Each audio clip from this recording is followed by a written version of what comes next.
hoje eu vou pregar diferente, é quase um estudo, ou eu diria para você uma grande aula, mas nesse dia 2 de novembro, esse é datado como um feriado chamado Finados, ou talvez uma data dedicada à lembrança e homenagear pessoas que já faleceram.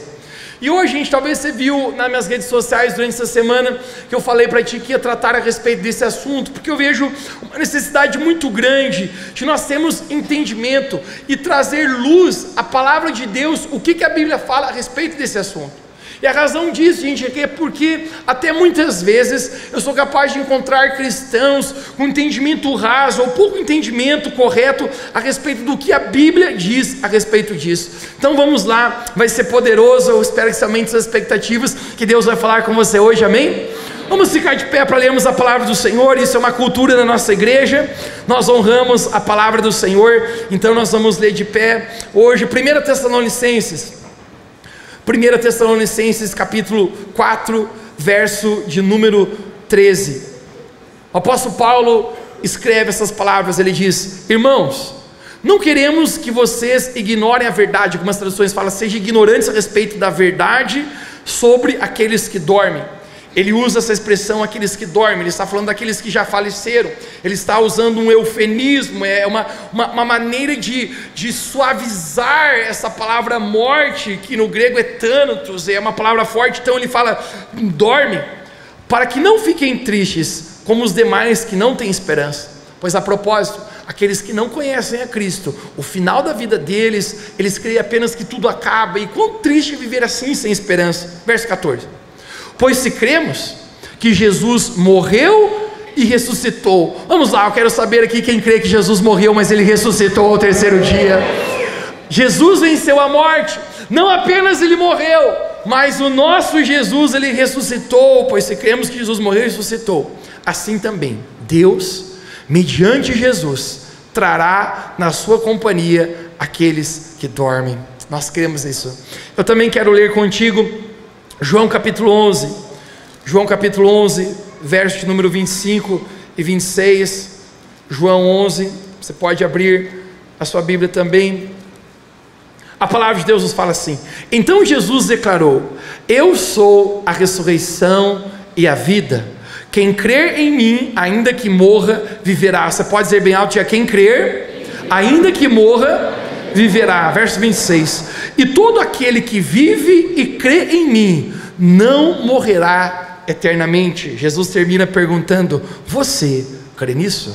Pergunte para a pessoa que está atrás, diga, você crê nisso?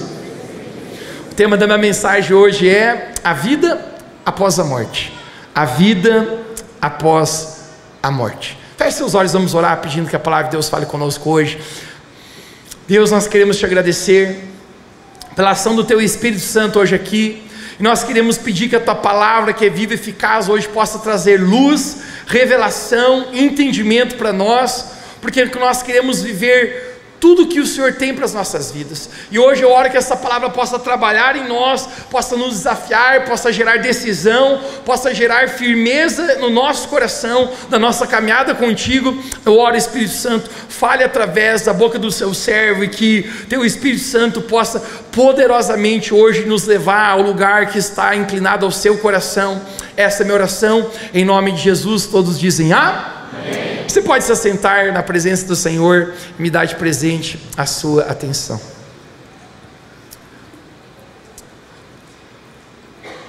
Irmãos, hoje eu quero falar sobre um assunto que ao mesmo tempo gera tanta curiosidade e interesse em muitos, mas ao mesmo tempo esse assunto ele também gera desconforto em muitas pessoas. A propósito, ninguém gosta de pensar na morte. Ninguém gosta de pensar na morte. Eu nunca me esqueço, um tempo atrás, eu estava num carro com mais 3 amigos, e a gente estava passando na frente de um cemitério, e quando eu me deparei, tinha um dos colegas nossos, ele estava abaixado. Eu perguntei para ele, cara, o que você está fazendo abaixado? Ele falou, você é louco, quem não é visto não é lembrado. Eu falei, você está falando sério? Ele, sim. Inclusive eu nem aponto muito o dedo para cima, para não ter problema de puxarem. Mas o fato é, gente, que muitas pessoas, elas têm um problema com essa palavra chamada morte. Muitas pessoas, elas têm até medo da morte. Muitas pessoas, elas têm um pavor e um terror quando fala em respeito à morte. Mas não é isso, eu diria até um pouco cômico, porque a única certeza que todos nós temos ao nascer é que um dia nós experimentaremos a morte.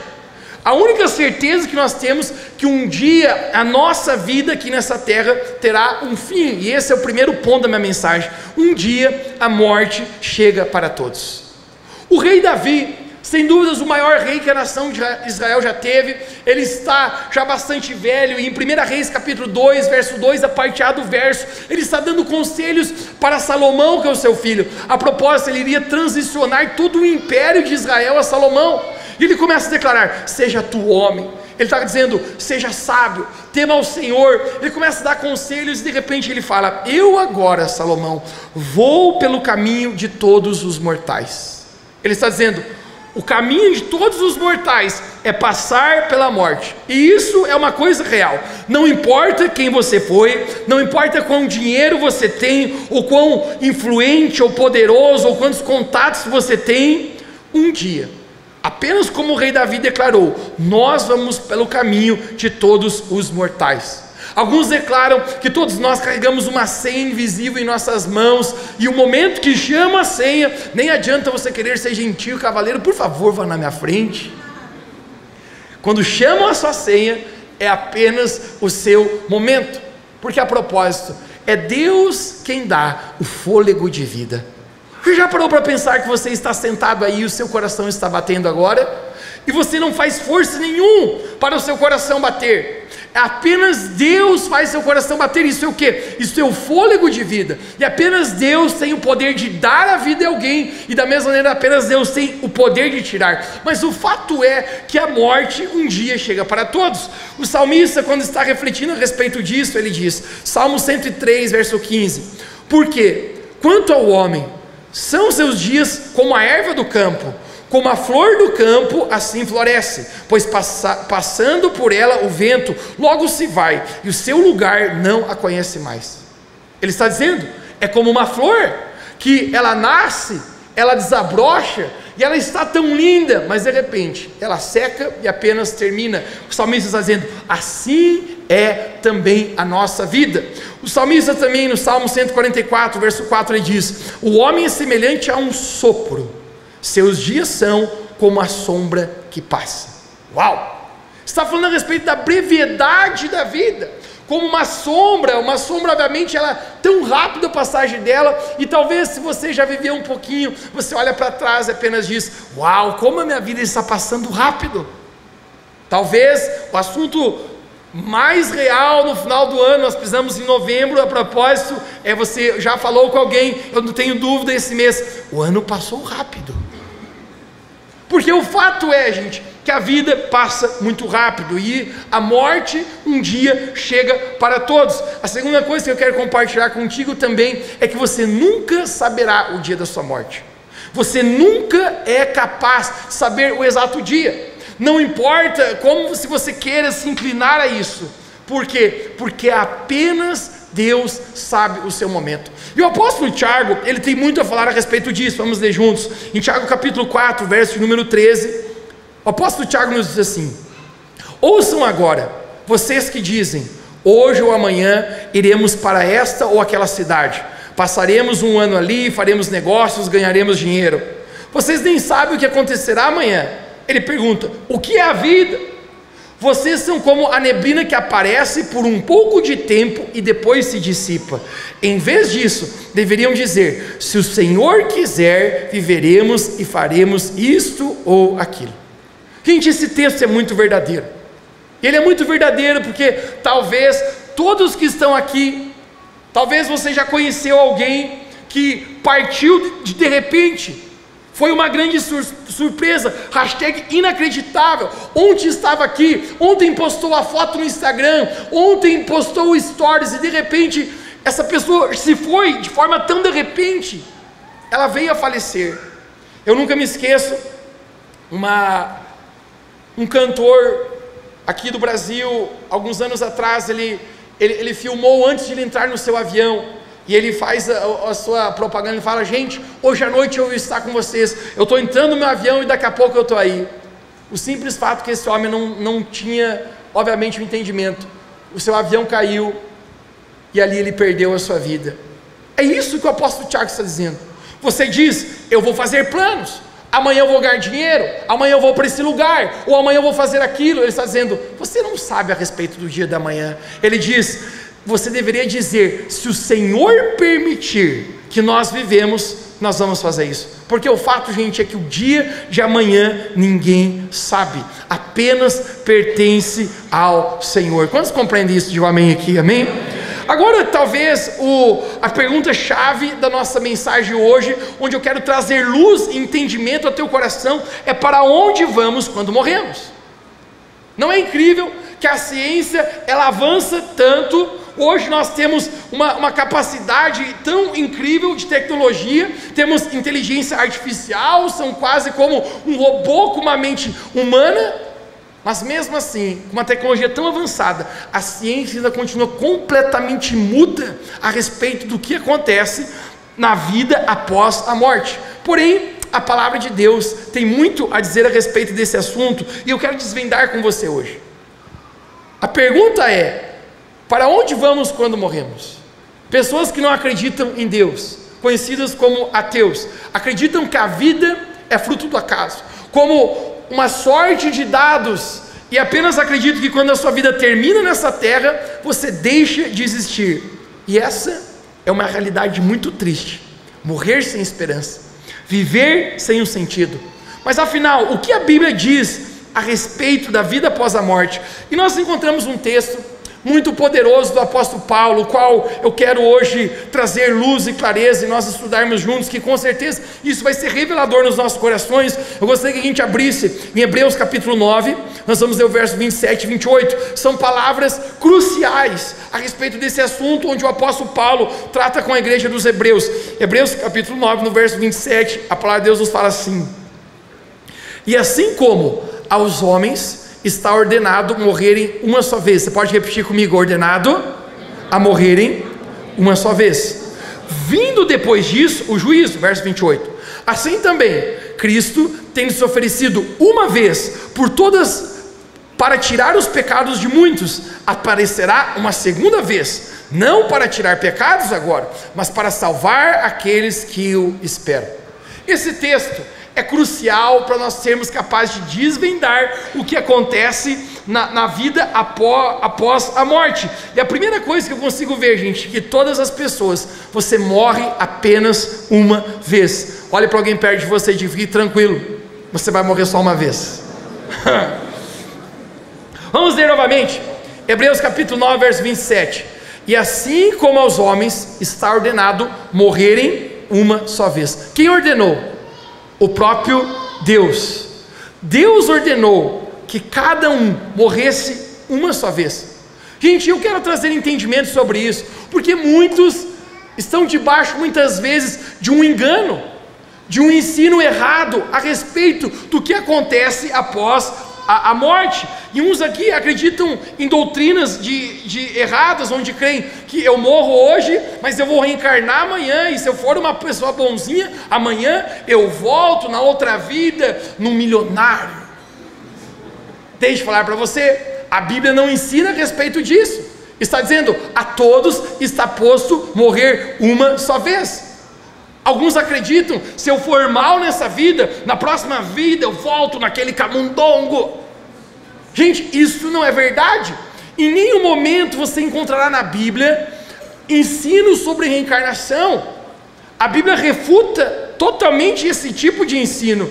A Bíblia fala: a todos está posto morrer uma só vez. Isso significa, gente, que a sua vida não é um teste, que a sua vida você tem apenas uma oportunidade para você viver, e depois desse momento, gente, o que se segue, o livro de Hebreus fala, após isso, o juízo. Você pode dizer bem alto comigo: o juízo. E aqui a segunda coisa que nós entendemos desse texto do apóstolo Paulo, que depois da morte você vai enfrentar o juízo de Deus. E isso refere, gente, à prestação de contas. Todos nós, quando a nossa vida termina aqui nessa terra, nós enfrentaremos um juízo imediato diante do Senhor.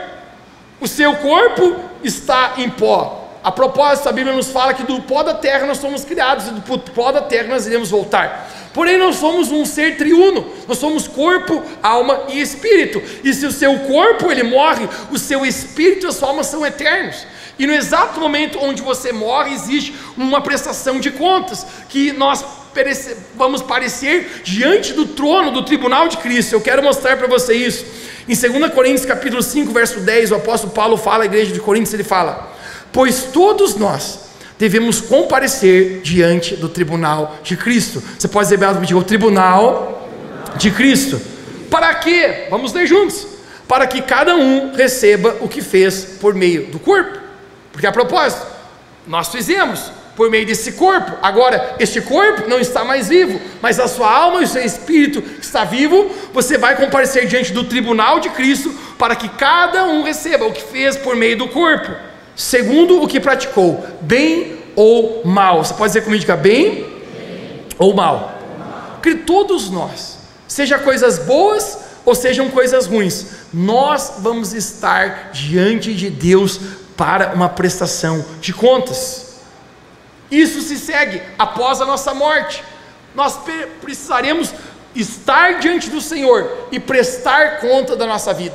O apóstolo João, que escreveu o livro de Apocalipse, ele teve uma visão quando ele estava na ilha de Patmos. Ele fala a respeito também desse tribunal. Eu quero mostrar para você, Apocalipse capítulo 20, no verso número 12. O apóstolo João tem uma visão, e olha o que ele vê. Ele diz: vi também os mortos, os grandes e os pequenos. Eu não acho que ele está falando a respeito de altura, mas está falando de talvez pessoas grandes comparadas na ideia, relevantes dessa vida, e talvez pessoas simples, pequenas, que estavam de pé diante do trono. Conecte-se. Então foram abertos os livros. Ainda outro livro, o livro da vida. Alguém diga bem alto comigo, o livro da vida foi aberto, e os mortos foram julgados segundo as suas obras, conforme o que estava escrito nos livros. O mar entregou os mortos que nele estavam, a morte e o Hades entregaram os mortos que nele havia, e foram julgados um por um, segundo as suas obras. Algumas traduções falam, de acordo com o que tinham feito. Verso 15: e se alguém não foi achado escrito no livro da vida, esse foi lançado no lago de fogo. Gente, muito claro, o apóstolo João está dizendo: eu vi grandes e pequenos, eu vi todos um a um, estavam diante do trono, desse tribunal do Senhor. E ele refere que livros foram abertos. Mateus, que livros são esses que estavam lá? De falar para você, o livro da sua vida. Todos os seus dias estão registrados no livro de Deus. A Bíblia fala que não existe nada oculto aos olhos do Senhor. O apóstolo Paulo fala, o dia que o Senhor há de julgar os segredos dos homens, de acordo com o meu evangelho. Jesus, ele falou, não tem nada que esteja oculto que um dia não vai ser revelado. Tudo isso, gente, está registrado nos livros. Eu fico imaginando perante o Senhor o livro da minha vida abrindo, coisas boas e coisas ruins. Nós acabamos de ler o apóstolo Paulo dizendo, cada um será retribuído segundo o que fez por meio do corpo, bem e mal. Tudo está registrado nos livros, toda a nossa vida, pecados, coisas que fizemos. E talvez agora você esteja pensando, ok, Mateus, mas Jesus Cristo não morreu na cruz para perdoar os meus pecados. E aqui eu quero falar uma grande coisa: o sangue de Jesus tem o poder de nos perdoar os pecados. Eis a revelação. A palavra de Deus fala que os nossos pecados, quando arrependidos, quando confessados, quando deixados, Deus, ele lança eles no mar do esquecimento. Você sabe o que significa? Que Deus não lembra dos pecados do qual nós nos arrependemos e nós mudamos de atitude. E isso significa que talvez, se você tinha uma vida pregressa, talvez totalmente errada, você praticou muitas coisas erradas, e você está agora preocupado, pensando, vai aparecer tudo no livro. O sangue de Jesus te purificou, e eu não acho que ele apague com a borracha, eu acho que ele arranca fora a folha. Mas o fato é que a nossa vida está registrada nos livros. Ele fala, e quem não foi encontrado com um nome no livro da vida? Que livro da vida é esse? E isso aqui é extraordinário. Todas nós, gente, que somos salvos pelo Senhor, todos nós que encontramos Jesus na nossa vida, ao você aceitar Jesus Cristo como seu Senhor e Salvador, você sabia que o seu nome é escrito no livro da vida? O seu nome está naquele lugar. A propósito, Jesus, ele declarou: quem crer e for batizado será. Mas já parou para pensar que a palavra de Deus fala também: quem não crer será condenado? Às vezes nós paramos aqui: uau, quem crer e for batizado será salvo. Continue o que Jesus está falando. Mas quem não crer será condenado. Ao você aceitar a Jesus Cristo, ao você entregar sua vida para Ele, ao você confirmar a sua decisão publicamente, através do batismo nas águas, dizendo: não sou mais eu quem vivo, eu não vou viver mais para mim mesmo, mas eu vou viver para o Senhor na minha vida, o seu nome é escrito no livro da vida. Eu acho que talvez seja o maior lugar que eu quero que meu nome esteja escrito. Chegar perante o Senhor um dia e abrir aquela lista e dizer: Mateus Eduardo Schmidt, eu dizer: eu mesmo, porque nós não somos salvos pelas obras, mas nós somos salvos para as boas obras. Nós somos salvos através de Cristo Jesus, quando nós decidimos entregar a nossa vida. Porém, o entendimento é muito claro: todos nós vamos comparecer perante o tribunal de Cristo. Todos nós vamos estar perante o Senhor. E isso também, gente, refuta uma ideia enganosa a respeito de purgatório. Muitas pessoas creem que se você viver uma vida talvez errada aqui, você talvez viveu uma vida ruim, então você vai para um lugar onde você vai receber algumas chicotadas e de repente a sua vida vai ser aperfeiçoada e ali você vai pagar um pouco e depois você vai ser salvo. Deixa eu falar para você, isso é mentira. Em nenhum momento você será capaz de encontrar uma doutrina na Bíblia a respeito de purgatório. Está dizendo: após a morte refere-se o juízo e depois o destino eterno. E muitas pessoas, gente, elas acreditam: não, eu posso viver minha vida mais ou menos, no máximo eu vou ser purgado uns pecadinhos. A gente fala para você: essa doutrina, ela não é bíblica. A Bíblia fala: depois da morte se segue o juízo e depois o destino eterno. A terceira coisa que eu consigo ver nas palavras do apóstolo Paulo, e ele fala: Cristo morreu uma única vez para tirar o pecado de muitos. Você pode dizer comigo, diga: Cristo morreu para tirar o pecado de muitos. Isto é, a primeira vinda de Cristo. Quando Jesus vem a esse mundo, Jesus ele vem para tirar os nossos pecados. A Bíblia fala: o que outrora era impossível pela lei, agora por meio da graça de Cristo Jesus, nós somos capazes de viver uma vida de vitória contra o pecado. Quando Jesus vai ser batizado, a primeira vez que João Batista ele vê Jesus, ele aponta para Jesus e fala: eis o Cordeiro de Deus que tira o pecado do mundo. Porque Jesus, gente, a graça de Jesus não apenas nos traz a capacidade de sermos salvos e perdoados, mas a graça de Jesus nos empodera para viver uma vida de vitória contra o pecado. Amém. Vitória contra as tentações. E o apóstolo Paulo está dizendo: Cristo morreu uma única vez. Ouça, Jesus não morrerá outra vez para tirar os pecados de muitos. Agora eu quero chamar a atenção tua. Ele fala: os pecados de muitos e não de todos. Porque o evangelho é pregado a todos, mas não são todos que aceitam o evangelho do Senhor. Mateus, Jesus é seletivo, Deus é seletivo? Não. A palavra de Deus nos fala no livro de João que Ele deseja com que todos cheguem ao pleno conhecimento da verdade, que nenhum pereça. Porém a palavra de Deus fala: quem crer será salvo, quem não crer será condenado. O fato é que quando Jesus vem a esse mundo, Ele veio para nos salvar, mas a evidência que eu sou salvo é que Ele tira os meus pecados. A Bíblia fala: todo aquele que vive na prática do pecado. Eu não estou pregando para você que você pecou, você não é salvo. Estou dizendo aquele que vive na prática do pecado. A palavra de Deus fala: jamais conheceu a Deus.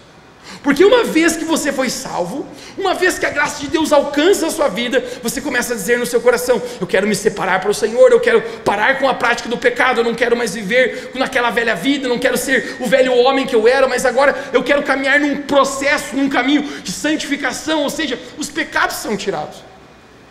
Nós não somos salvos pelas obras, somos salvos mediante a fé em Cristo Jesus. Porém, continue o verso: nós não somos salvos por obras, mas nós somos salvos para boas obras. Precisa haver um fruto, precisa haver uma evidência. Qual a evidência que Jesus me salvou? Qual a evidência que o Senhor me alcançou? A evidência é que a minha vida está dando bons frutos.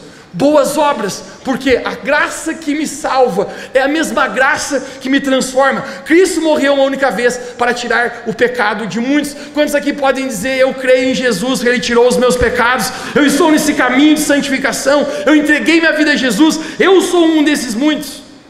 Mas o apóstolo Paulo, ele também fala no verso 28, ele aparecerá uma segunda vez, agora não para tirar pecados, mas para salvar aqueles que esperam por Ele. E aqui é o quarto princípio que eu consigo entender: Cristo aparecerá uma segunda vez. E isso fala a gente a respeito da segunda vinda de Cristo. Se a primeira vez Ele veio para salvar, Ele morre na cruz, em meu e seu lugar. A segunda vez, ou seja, a segunda vinda, Ele vem para quê? Para salvar aqueles que esperam por Ele. Quantos aqui estão esperando pelo Senhor? Esperam por Ele significa aqueles que estão preparando a sua vida, aqueles que estão dizendo: Senhor, eu estou nessa caminhada e eu estou te esperando. Perguntaram para John Wesley: o que você gostaria de fazer no dia que Jesus voltar? Ele respondeu: aquilo que eu faço todos os dias, eu quero estar me preparando para me encontrar com o Senhor, porque a vinda de Cristo, gente, também irá acontecer. A única chance que eu e você temos de não passar pela morte física aqui nessa vida é se Jesus voltar, se Jesus voltar antes. Porém, essa volta de Jesus, gente, ela acontecerá de uma maneira. A primeira maneira é que a volta de Jesus será repentina. Você pode dizer comigo: repentina. Em Mateus capítulo 24, verso 27, Jesus ele fala: porque será como um relâmpago que sai do oriente e vai para o ocidente, ou seja, gente, num piscar de olhos, assim será a vinda do Filho do Homem. Então eu descubro uma coisa: não dá tempo para querer se preparar de última hora, não dá tempo para você pensar quando Ele estiver voltando a me preparar. Já foi, já aconteceu. Pai e mãe, na tentativa, né, de tocar o terror a gente quando era pequeno, às vezes o pai perguntava: aí moleque, se Jesus em volta no próximo minuto, você está pronto? Eu falei: não sei. Está com a vida em dia? Não sei, a gente tem que fazer uma oraçãozinha. Porque o fato é, gente, que a volta de Jesus, ela será repentina. Diga comigo: repentina. A segunda coisa é que ela será inesperada. Jesus falou que será como um ladrão da noite. O que isso significa? No momento mais inesperado, Jesus vai voltar. No meio da rotina, no meio da agitação, no meio da Copa do Mundo. Já parou para pensar? Todo mundo vibrado, todo mundo pensando em algo, de forma repentina. E isso significa, gente, que nós precisamos nos preparar, porque será de forma repentina, de repente. Porém, a volta de Cristo também ela será gloriosa.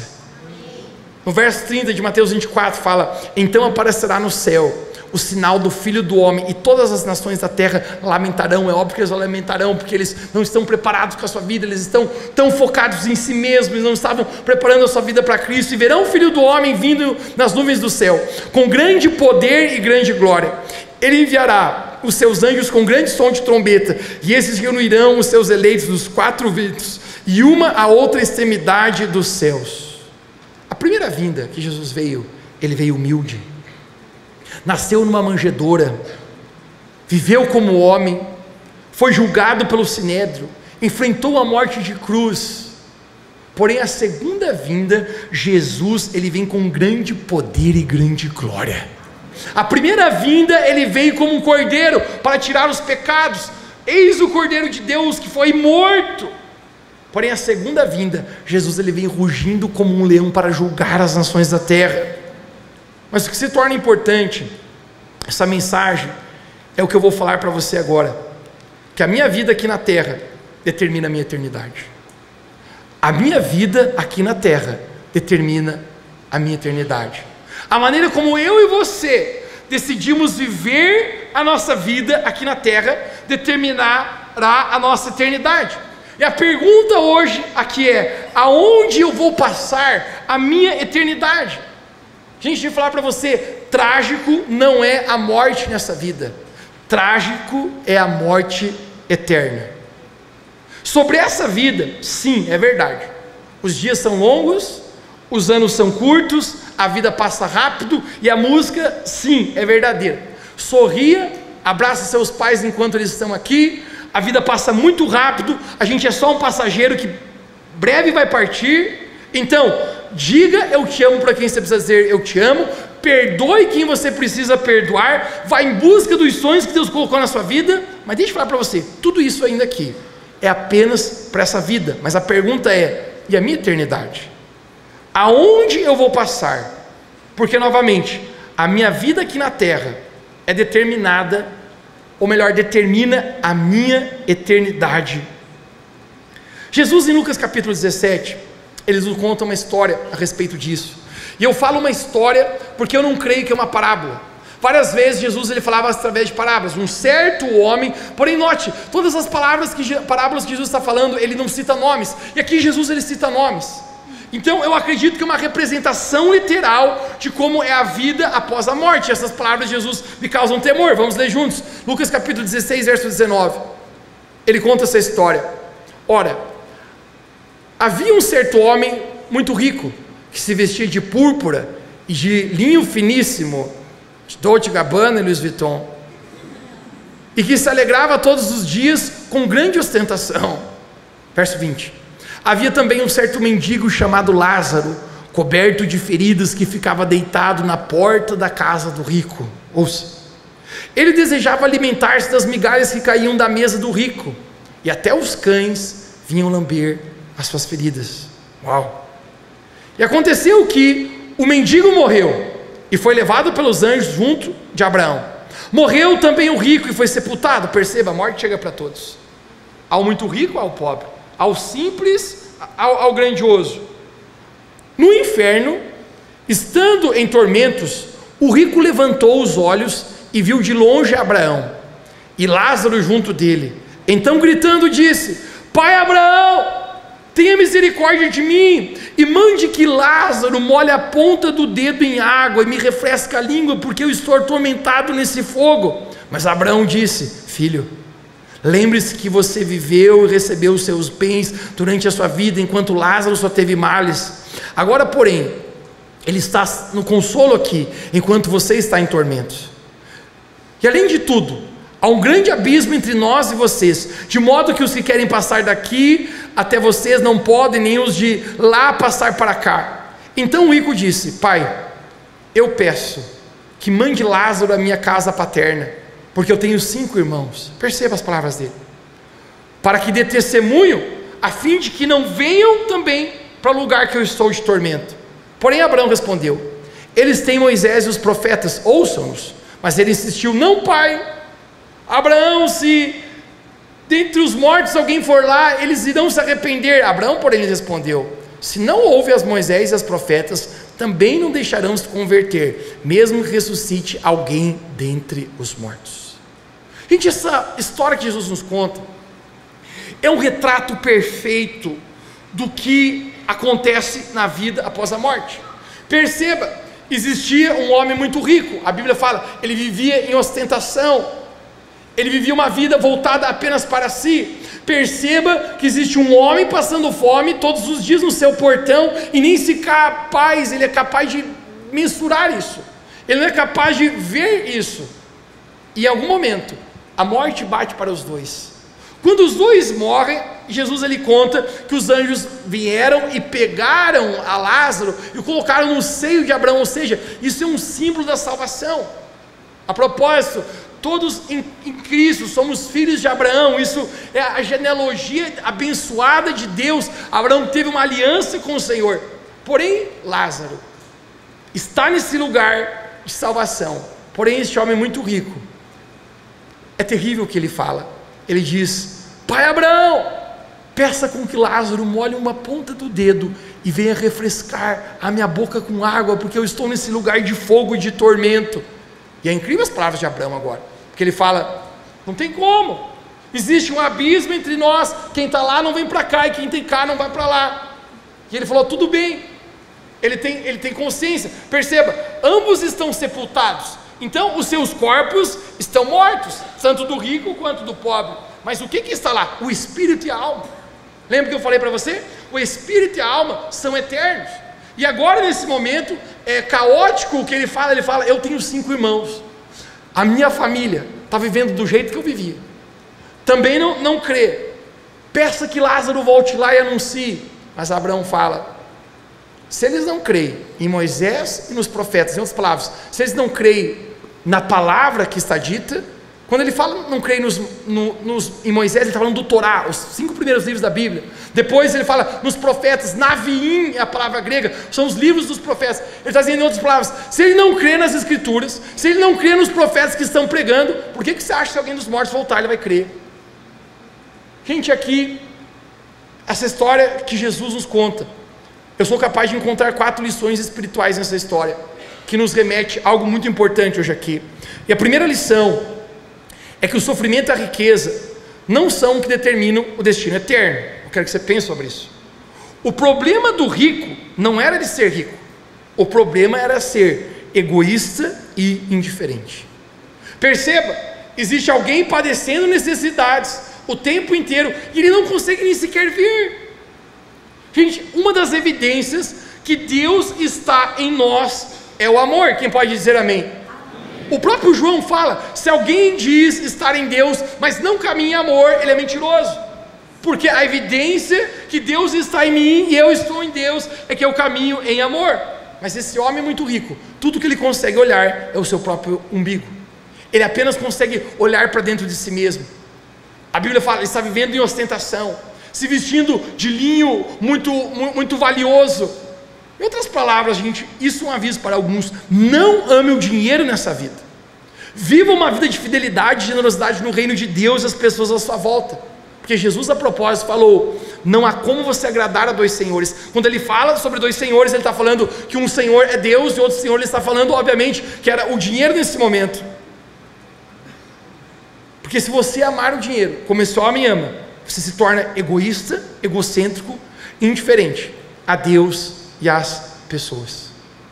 Em outras palavras, esse homem não está preocupado com a sua salvação. Ele não está preocupado em viver uma vida de amor. Tudo que ele pensa é nesse egoísmo, nesse egocentrismo. Ele está indiferente a Deus, tanto faz, tanto fez. E quando a vida dele termina, esse homem está num lugar terrível, porque ele não se deu conta da necessidade que ele tinha de preparar a sua vida para o Senhor. Tudo que ele está olhando é para si próprio, amando o seu próprio dinheiro, amando os seus próprios negócios, egocêntrico, sem ver necessidade dos outros. E o fato é, gente, que todos os momentos Deus está a nos permitir viver experiências que mostram realmente o que está dentro do nosso coração, se existe um amor verdadeiro dentro de nós ou não. Essa semana aconteceu um episódio comigo. Eu estava no meu escritório trabalhando, eu tinha recém começado a última reunião do dia, e de repente uma das meninas bateu na porta do meu escritório e falou: Mateus, acho que você precisava dar uma atenção lá fora, aconteceu alguma coisa no seu carro. Eu falei: não, eu estou começando uma reunião agora, não dá. Ela falou: acho que é bom você ir lá. E quando eu chego lá, gente, um cara alcoolizado, ele havia atropelado uma moto que estava parada, e ele bateu no meu carro que estava estacionado. E quando eu olho aquela cena, ele estava em cima do meio fio, ele está embriagado, ele está tentando arrancar o carro e fugir, e nesse momento se levanta o meu ímpeto. Eu falei: rapaz, desliga esse carro, ou você sai daí, ou eu te arranco. E o cara estava tentando fugir, e eu falei: não vai ficar dessa maneira. Eu liguei para o vereador e falei: já manda o comandante da polícia vir aqui. A gente deu 3 minutos, estava o comandante da polícia de lá, estava forte policial ali, aquele negócio, e se eu não arranquei ele, o comandante arrancou. Já sai desse carro. Ele saiu do carro totalmente embriagado. Eu estou com aquele meu ímpeto assim: rapaz, o que você está fazendo? 5 da tarde, você está embriagado, rapaz. Podia ter matado o motoqueiro ali. Gente, e está aquele contexto, de repente ele fala assim: eu já fui na tua igreja. Eu falei: não pode. Eu falei: não pode. A minha filha já batizou. Eu falei: não pode. Pastor Mateus, comandante da polícia, falou: você está ruim de membro lá, hein, Mateus? Ô pastor, está feia a freguesia lá, está ruim. Eu falei: rapaz, eu falei: o senhor já foi? Ele: eu já fui. Eu falei: pai, pois é, indivíduo, o que você está fazendo? Gente, eu estou ali naquela coisa, o comandante da polícia falou para mim assim: Mateus, eu vou levar ele preso, tá? Eu falei: cara, aí até estou com uma dó do rapaz, mas você que sabe, faz o teu trabalho. Ele falou: no nível de embriaguez que ele está, eu preciso levar ele preso. Gente, eu estou olhando esse cara entrar no camburão. Daqui a pouco a filha dele chega, cara. Quando a filha dele chega, gente, eu olhei ela, Deus me encheu com uma compaixão tão grande. Quando eu olhei ela, eu falei, minha filha, o que está acontecendo aí?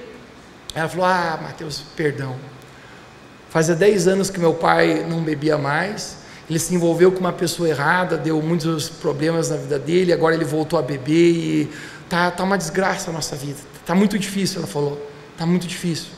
Gente, eu já estava com aquele ímpeto, eu vou cobrar essa mina aí, porque não estou tendo um prejuízo no final do ano no que eu não contava. E Deus fala para mim assim, paga você a conta e deixa ela livre. Eu falei, não. Deus falou, assume aí, meu filho, assume. Pergunta para ela se ela precisa de alguma ajuda. Eu falei, como eu posso lhe ajudar? O que eu posso fazer por ti? Gente, no outro dia o Ministério Público manda mensagem para mim, eficiência que eu nunca vi. Talvez o comandante fez alguma coisa lá. Mateus, você já tem os orçamentos para arrumar o carro, a gente quer cobrar ele, não sei o que, para que você não saia nesse prejuízo. Eu falei, tem os orçamentos que inclusive não estão baratos, mas não precisa, eu estou perdoando essa dívida, eu vou assumir isso. Querido, eu não estou pregando que todo mundo bater no seu carro, você precisa deixar o camarada aí, não cobrar, não tem nada sobre isso, mas o que eu estou dizendo para você, é que se endurecemos tanto o nosso coração, a ponto que as coisas dessa vida sejam mais importantes que a voz de Deus na nossa vida, nós podemos nos tornar indiferentes e egoístas ao que a gente está vendo ao nosso redor. E o problema deste homem era o quê? Ele não era nem capaz de ver a necessidade das pessoas ao redor, não existia mais compaixão. Uau, cães estão lambendo as feridas de Lázaro e ele não é capaz de ajudar, ou seja, querido, existe algo na vida deste homem rico que o fez ele perder a sua salvação. Pelo contrário, deixa eu falar para você, o mérito de Lázaro que fez ele ser salvo, não foi ele ser pobre. Mateus, Deus ama os pobres, Deus ama os ricos, Deus ama os classes médias, Deus ama todos. O que fez o mérito de Lázaro ser salvo, é porque ele era dependente de Deus. A propósito, você sabe o que o nome Lázaro significa? Deus é meu auxílio. Lázaro sofria, mas mesmo assim, ele tinha a sua fé, a sua esperança e a sua confiança no Senhor. Quando nós depositamos a nossa vida no Senhor, quando nós de fato cremos, entregamos a nossa vida ao Senhor, gente, o que se segue é que nós seremos salvos, mas olhar apenas para nós mesmos, viver uma vida aquém de buscar a Deus, quando nós passamos pelo juízo diante do Senhor, a vida e a história do homem rico é muito ruim. E a segunda coisa que eu consigo entender, e isso é um fato muito curioso, para você saber, a consciência após a morte. Você percebe que o homem rico reconhece Lázaro, ele tem memória, ele consegue ver, Lázaro está ali. Gente, o fato é que a nossa alma e o nosso espírito, após nós morrermos nessa vida, ela continua, ainda temos entendimento.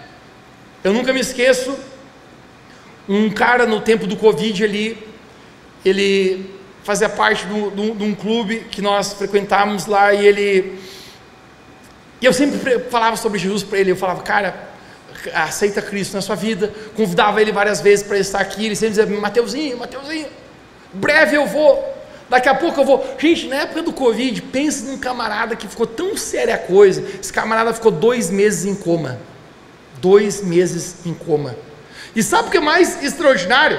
Que por um milagre, ele sobreviveu. Antes ele acreditava em nada, ele falava, olha Mateus, falar uma coisa para você, você me convidou, eu nunca fui, e eu falar uma coisa para ti, eu não entendo muito, mas tem mais coisa aí, a gente sabe o que é incrível, eu continuei convidando ele, ele nunca veio, e esse cara agora já morreu. Uma semana ele estava vivo, outra não estava. Gente, o fato é que existe uma consciência após a morte, mas aqui é a grande questão, o destino é fixo e justo. Chega comigo, diga fixo e justo. Perceba que a oportunidade daquele homem ser rico era antes da sua morte. Agora ele está dizendo, pai Abraão, peça com que lhe molhe um pouco de água aqui. E Abraão fala, não tem como, cara, tem um abismo, quem está lá não passa para cá, e quem tem cá não passa para lá. Em outras palavras, o abismo mostra a justiça definitiva de Deus. Querido, deixa eu pregar uma coisa para você: a chance que nós temos de ser salvos nessa vida. Não há oportunidade após a morte. Após a nossa morte, o que está feito, está feito. Se você viveu uma vida com o Senhor, se você creu em Cristo, se você caminhou de forma copiosa, piedosa, num processo de santificação de vida, entregando a sua vida ao Senhor, tenha certeza da sua salvação. Você estará perante o tribunal de Deus e o seu nome estará escrito no livro da vida. Porém, o consolo de Lázaro e o tormento do rico são consequências da fé e das escolhas que eles mesmos fizeram. Não existe mais volta. E aqui é o meu quarto e último ponto, porque o arrependimento precisa acontecer em vida. Gente, essa é a oportunidade. A preocupação daquele homem rico é: eu tenho 5 irmãos que vão vir para o mesmo lugar que eu vou, eles estão vivendo no mesmo engano que eu estou, manda Lázaro, vai lá. E Abraão fala: eles têm os profetas, eles têm Moisés, eles têm uma palavra sendo pregada. Gente, o fato é que o arrependimento, ele precisa acontecer hoje na nossa vida. Querido, hoje é o dia de salvação. Hoje é o dia de você entregar a sua vida ao Senhor.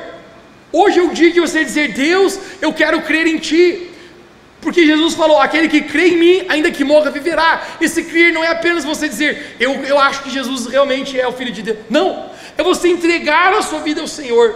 É você dizer: Deus, eu quero caminhar contigo, eu quero viver com o Senhor na minha vida. Isso é muito mais, gente, do que apenas você vir a uma igreja.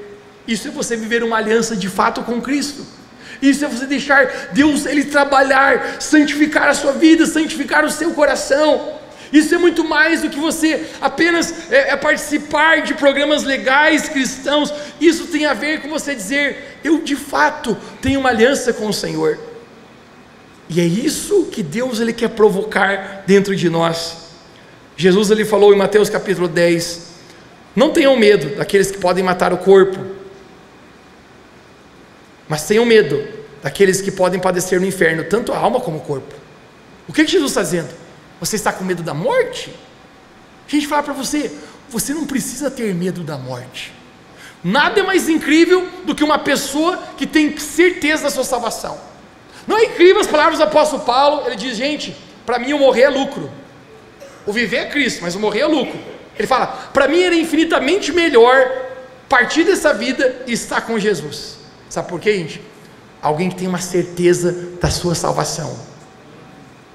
Mas Jesus está dizendo: você não tem que ter medo de quem pode matar o corpo, você tem que ter medo de quem pode padecer tanto o corpo como a alma, ou seja, gente, a eternidade. Agora Jesus, porém, Ele diz: portanto, qualquer que me confessar diante dos homens, eu confessarei diante de meu Pai que está nos céus.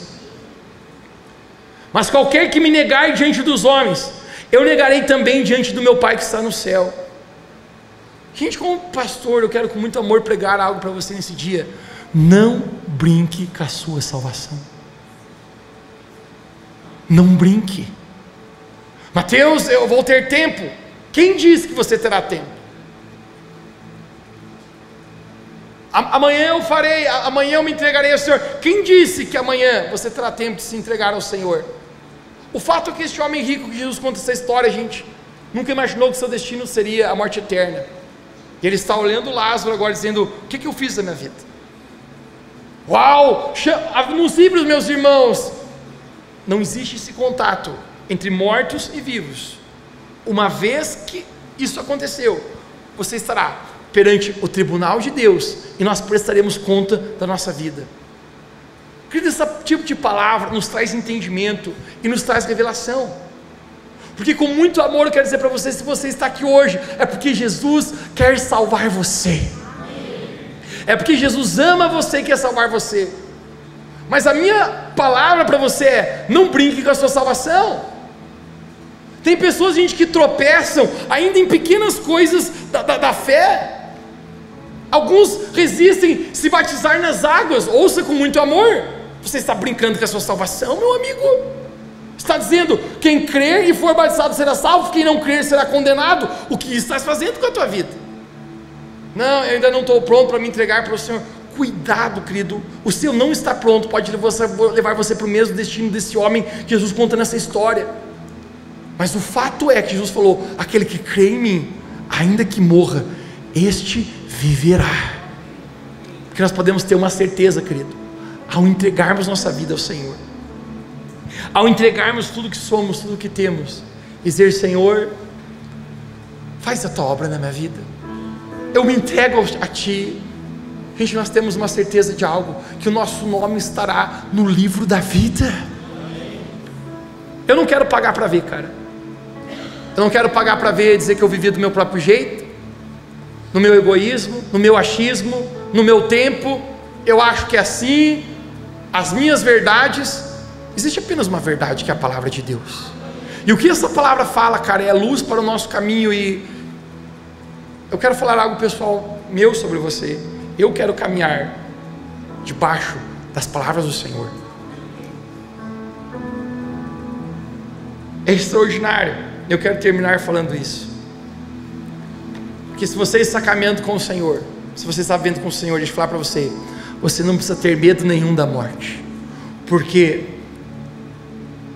na última vez que a luz entrar em seus olhos, e você não estiver mais vivo nessa vida, se Jesus não voltar antes, você estará perante o Senhor. E se você caminhou com o Senhor, firmado com o Senhor, você estará para sempre nesse lugar de alegria, onde a palavra de Deus fala que não existirá mais choro, mas todas as lágrimas Ele irá enxugar, e será um lugar de alegria. Você estará perante a face do Senhor. Querido, isso aqui é a certeza da nossa salvação, em dizer: eu não preciso ter medo da morte, eu tenho certeza que Ele me salvou, eu tenho um relacionamento pessoal com Jesus. Não é apenas uma religião, é a certeza de caminhar com alguém que eu sei que declarou que ainda aquele que morra nessa vida não morrerá eternamente. Gente, nós podemos ter esperança, irmãos. Nós temos uma esperança. A nossa vida é muito mais que isso. A nossa vida será o momento que nós olharemos Jesus face a face, que estaremos salvos com o Senhor. E hoje essa palavra ela vem a trazer luz sobre nossa vida. Quem crer, ainda que morra, este viverá. Jesus pergunta: tu creres nisso? Tu creres nisso? Hoje nós temos a oportunidade de crer em Jesus, de entregar a nossa vida para Ele e dizer: Senhor, eu te confessarei publicamente diante dos homens. Eu sei que um dia eu caminharei contigo e tu me confessarás o meu nome diante de Deus Pai que está no céu. Que grande oportunidade, irmãos, hoje, de nós entregarmos nossa vida ao Senhor. Que grande oportunidade hoje nós dizemos: Deus, nós vamos caminhar naquilo que o Senhor tem para nós, não para nós mesmos, não com a nossa própria vida, mas caminhar com Deus é meu auxílio, com a minha vida é do Senhor Jesus. Quantos creem nessa palavra? Diga amém onde você está.